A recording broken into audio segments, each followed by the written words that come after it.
Well, we're getting to the end of the regular season of high school basketball. That means senior nights and special venues for some tonight. The battle for Washington County happening in Freedom Hall, the home of ETSU basketball. But this evening it was Daniel Boone, the Trailblazers, playing host to rival David Crockett. We'll pick it up in the third quarter with the ladies a feed inside to Aaliyah Story, using the window to perfection. A nice night for her. The Pioneers are out in front by double digits. Boone fighting back, though, going inside to their senior post player, Kylie Beach. She goes up and over for a pair. They cut the lead down to 9, but Briley Tulloch is hard to stop. The crossover gets her into the lane, scooping up through the contact. David Crockett wins the rivalry matchup and cements itself as a top team in the district, 53-30. In between games, cheerleaders, basketball players from Daniel Boone honored for Senior Day, and David Crockett trying to avoid the season sweep for the boys. Boone breaking out those candy stripes. That's a thing of beauty. Early on, Landon Kirkpatrick finds Jamar Livingston across the way. That's well past college range for 3. But this one was just heating up. Pioneers dishing inside. Nice look to Reagan Cash. Gets to the rim with 2 hands for the dunk.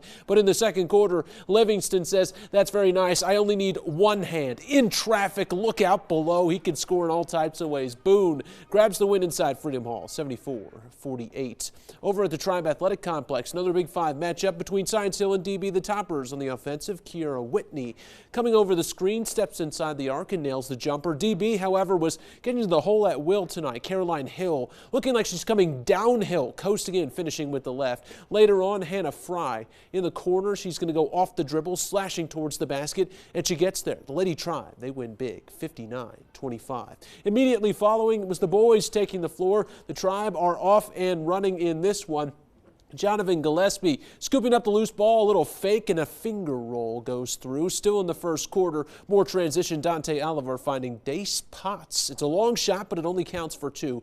Toppers looking for some sort of offense, and they finally get some in the form of a dribble handoff here. Oliver Peterson steps into the jumper, knocks it down, but there was no knocking down the Tribe on this night as they roll 72-38. Back in Johnson City, Hampton making the short journey to take on University High. Tight game in the fourth quarter. Dogs trying to stay in front. Quick feed to Gino Carrico, rattling one home. Then later off the inbound, just find the big fella, Hayden Campbell, going to work. But the Bucks weathering the storm. First, it's Andrew Cole. He's out running in transition. He goes up and under for a pair. Then A.J. Murphy's going to create off the dribble here. Tough shot moving to his left, but Hampton hangs on in the hostile environment, 65-61. Finally, over in Elizabethton, the Vikings and Cyclones in a district battle. The first matchup between these two in Bristol was close.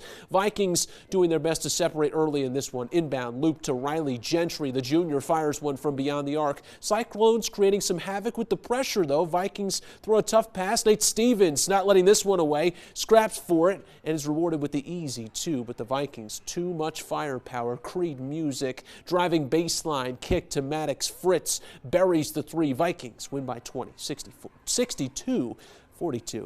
Other scores from the area. South Green girls picking up a 9th straight win over Chucky Doak. The Johnson County boys grabbing an OT victory over on the range. The Gate City girls continue to roll with a 20-point win over John Battle tonight. And the Abingdon boys down Union 69-52.